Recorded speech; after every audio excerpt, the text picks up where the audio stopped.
In today's video, we're installing the JDI push button start in Matt's B16 Civic. And there it is.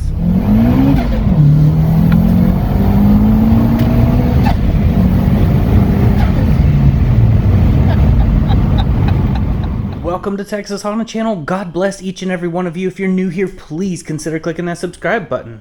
So in today's video, I got my buddy Matt's EG, the B16 Turbo EG, and he's having issues with his key. So we're actually going to be installing this JDI Ghost key right here, which I will leave a link in the description. I've always seen these and want to do this. It is not a sponsored video, although they did reach out and considered sponsoring me, but he actually paid for this. So we're actually just going to go ahead and install it and see how nice it is before accepting any type of sponsorship deal.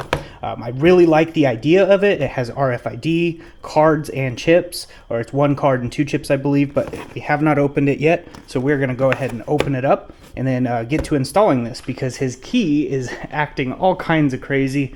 As you can see, it's still in the accessory position. His stereo's off, but it won't come out. So he has to actually like yank the key out, which destroyed the tumbler and all that stuff. So this will replace that. And yeah, should be good.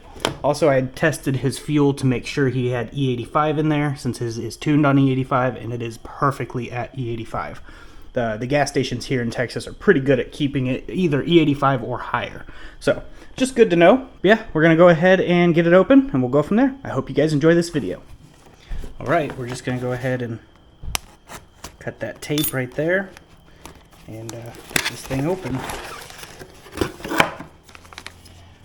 Worried about your car being stolen? Track your vehicle from anywhere 24/7 and in real time. Receive text message alerts if your vehicle is driven or towed. Remotely disable the vehicle right from your smartphone or computer. Doubles as fuel pump relay upgrade harness. Super easy to install. Works in any vehicle with an electric fuel pump. That is awesome. You can also add Bluetooth to your car. Have a factory radio look while hiding it. That's really cool. If you guys want to know more about this, definitely check the links in the description. But yeah, it's pretty cool. But yeah, this unit costs $134.99, which is a really good price for something like this. It has the start-stop button. Very nice. Has the little tabs in there so we can put it in and expand it out. And this right here is for the RFID, I believe. Has this little thing right there, and you can tuck it out of the way, hide it. And we've got the actual Ghost Box unit, which this thing does have these little switches, and they have a video that explains what these do very well. So if you want to check that out, I'll link it in the description. And you can see it comes with the two RFID key tags, and this is a card, a key card. So you can like put that in your wallet or whatever to activate it. And then it's got the wiring, which looks really nice. Definitely really nice quality. It's loomed good, and it looks like thick gauge wire, so it doesn't look cheap. And then it says, please watch our install video before beginning install. So definitely want to do that for sure. But it looks like a very simple unit to install, so pretty cool. Of course, it came with JDI, Jordan Distributors Incorporated. Has a little ghost. It's pretty cool. And then another little card. And then the user manual, which is usually super important to read. There are times I haven't read them and was fine, but with this particular kit, it's good to read up on it. But we're going to go ahead and get it installed in the car. Okay, so the first thing we're going to do is remove the negative battery post cable, and then we will go inside. All right, we're just going to go ahead and remove the two 10 millimeters.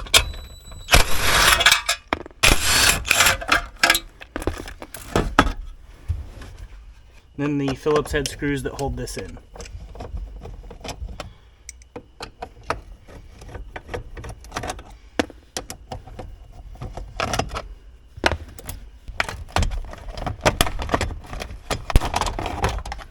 Alright, now on the back of this key cylinder, we're going to go ahead and remove the Phillips head screws right here, and just remove that wiring out completely. Now there is a screw Phillips head to remove this tiny one, just one Phillips head on this side. Now we're going to go ahead and remove this. Now we're going to go ahead and take this off. Now to remove it, you have to do it from up here. Matt has already had to replace this, so he already has these notched. As you can see, there's little flathead looking spots. You can do that with a flathead and a hammer, or you can get out a Dremel and try to cut them, make little slits in it so you can remove it very easily. But they're already done on this one because Matt's already had to do this before. So we're just going to go ahead and take these out.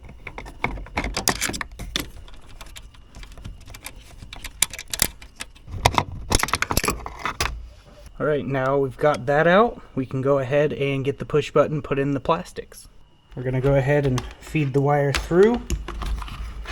This will give it a somewhat factory look. Just go ahead and bend these tabs forward or backward, however you want to look at it. You shove it in. Just like that. And then on this side, you just bend these tabs flat, well, as flat as you can. Should look something like that when you're done. And now it looks like an OEM push button.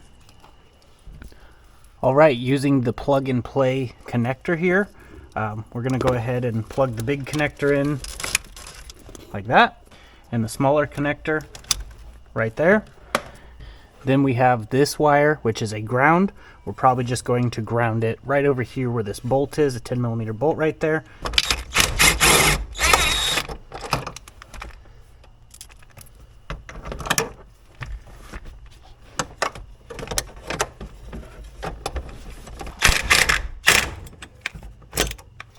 Now that that's all hooked up, we're going to go ahead and plug this into the JDI box. And then we're going to put this up out of the way. Now before we do that, this little 3 is facing downward. That allows it to prime the fuel pump right before starting, just like it would in a factory system.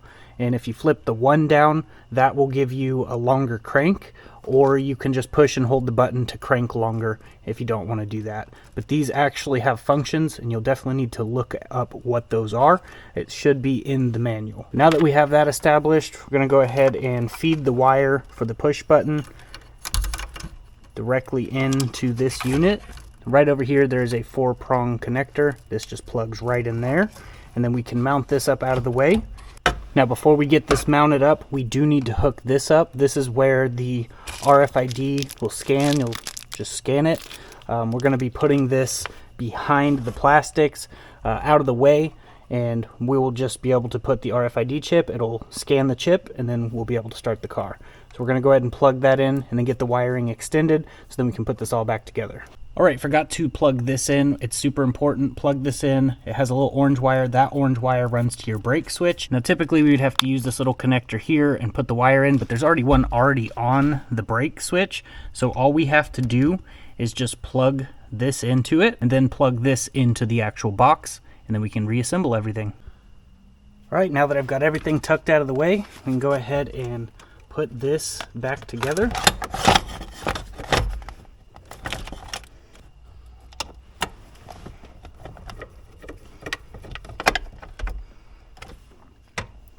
Now one thing about when you remove this, these 2 screw holes are actually what holds up the other part of this plastic, so you won't be able to use those anymore. But it's on there firm enough and it looks pretty good.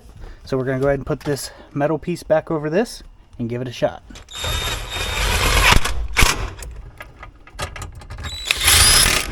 Alright, now we can plug the battery cable back in and turn it on. Alright, I'm going to go ahead and put the ghost key. You hear the beep? If you press this once, that's for like the radio and stuff to turn on, as you can see there. Go ahead and turn this off. If we press it again, primes the fuel pump. And if we push the brake,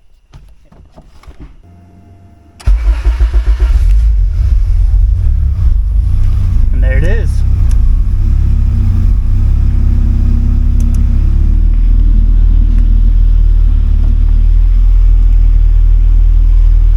What's really cool is if we push it, nothing happens. You have to put your foot on the brake, then push it to shut it off. So it's definitely a very nice system. And if you want to start it again, push the clutch in, hold the brake. After it's done priming, it'll crank over. There it is. Super awesome. I really like this JDI kit. I am super impressed. But it's really simple to install. So if you guys are looking at one of these kits, I highly recommend it. It is a very nice unit for sure. So Matt is going to be super happy that his key is finally out. It just would not shut the ignition switch all the way off. He was able to pull it out because it's worn out, but he will still need that key to get into the car and stuff. But the actual ignition switch is just worn out. So this is definitely a nice solution to that problem.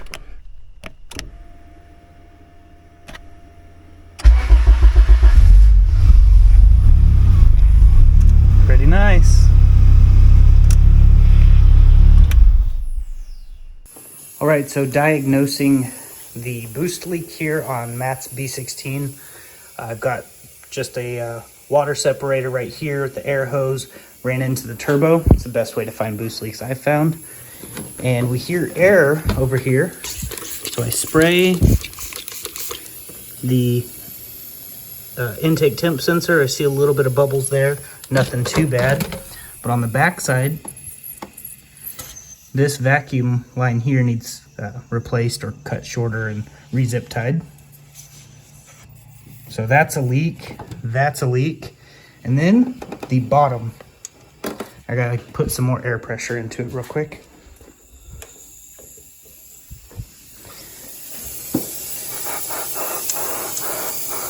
The actual manifold is cracked. So that needs fixed. So it's cracked underneath. I can't show you, but you can hear. Just doing this to the bottom of the manifold. So we've got 3 little boost leaks, and this thing still rips really well. Once we get those fixed, this thing's gonna be a beast. Can't wait to see it. All right, so you like it? Oh, it's awesome. I think we should go and put it to the test. Now that we fixed your boost leaks and stuff we did off camera, of course. Had like 3 or 4 boost leaks or something like that. She needed love. Yeah, but I mean, last time we worked on it was like what, 2016? Yeah, like I mean, I haven't had much time since I left El Paso, and that was 2018 actually. So 2016, 2018 was the most time I was doing work on this, and then since then it's just been really sparse. Awesome. Well, it's about to rain, so before it rains, we should take it out and go get on it just a little bit, make sure everything's fixed. Test drive. And make sure that push button's working, right? Absolutely. All right. So we're going to go out and do that real quick. I hope you guys enjoy this little video clip.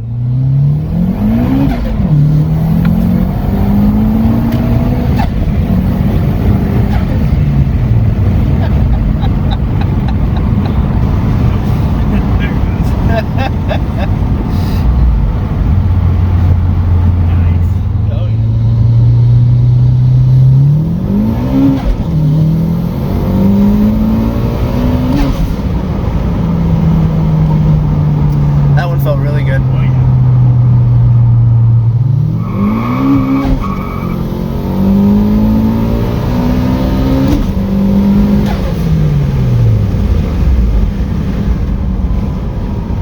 Fast shifts too. Yeah. Well, there it is for that. It is a really easy kit to install. It took me less than an hour's time to get it fully installed and operational. And I really like the RFID thing that you can put in your wallet. Highly recommend getting a wallet with RFID blocking though, if you're going to carry that in there. You should anyways, because people can scan your credit card information, so it's really important to have that. But yeah, it's real simple, very nice kit, and it's affordable. The company JDI will be sending me one for the RSX. I already contacted them, love the product, so they've agreed to send me one and install it on the RSX. I'm really curious to see the differences between the EG install and the RSX, see if they're still pretty plug and play. I'm assuming they will be, but yeah, this will definitely make Matt super happy. And I did this for him because, you know, he's a really good friend of mine, and you know, he's been deployed, and when he came back, he's just been so overwhelmed with work still, and he hasn't had time to relax. So I figured I'd hook him up and get his car taken care of.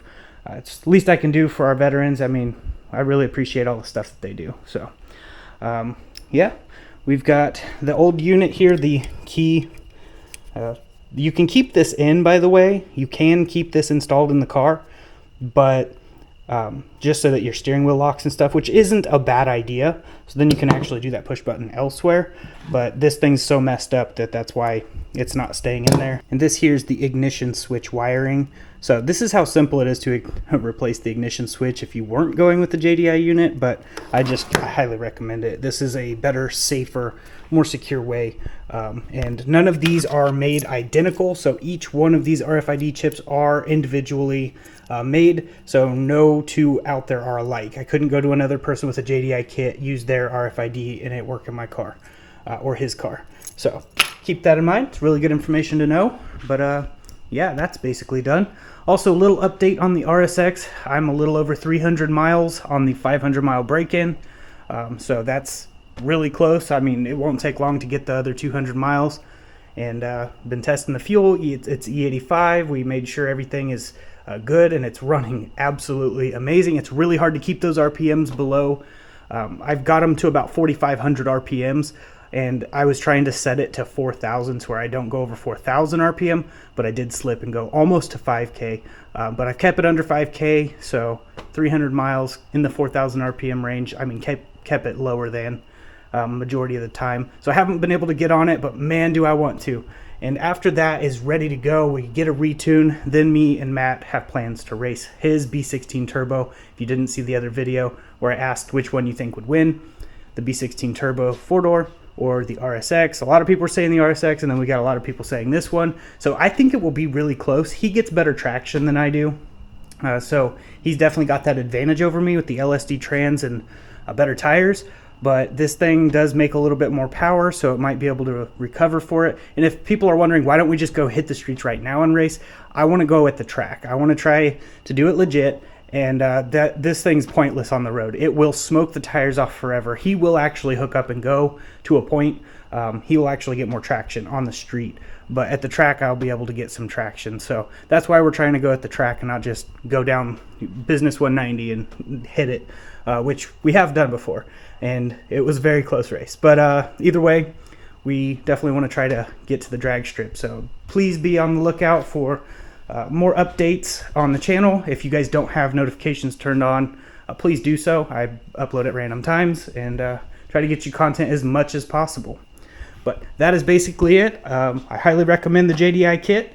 It's pretty simple to install on the old 92 to 95 Civic, so the method is the same for 96 to 2000s as well. But yeah, they have all kinds of cool stuff, so definitely check the links in the description. And I'm going to go ahead and get off here, but before I do, I wanted to say this. I mentioned there will be a free Gideon Bible download in the description for Apple or Android. Everyone should know the Word of God, what Jesus came to do. He came to save the sinner and set the captive free. He died for you and me, went up to that cross, died and defeated death, 3 days later, rose from the grave, and now has the keys to death. Anyone who believes in his finished work at the cross will be saved. If you have addiction or bondage or anything that is holding you down or you don't feel loved, God says he loves you, so much so that he gave his only begotten son.